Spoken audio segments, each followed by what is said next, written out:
Central railway station, Chennai central railway station.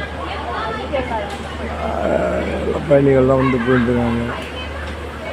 பல ஊர்களுக்கு பல மாநிலங்களுக்கு போகிறதுக்கு வழி இருக்கும். சென்னை ரயில்வே ஸ்டேஷன் மக்கள் இறங்கி போயிட்டுருக்காங்க. எல்லாம் போயிட்டுருக்கா இறங்கி. சென்ட்ரல் வந்து எல்லா மாநிலங்களையும் இணைக்கிறதுனால எப்போதும் 24 ஹவர்ஸும் ஜெயின்னு தான் இருக்கும். மக்கள்லாம் இறங்கி அவங்க போயிட்டுருக்காங்க.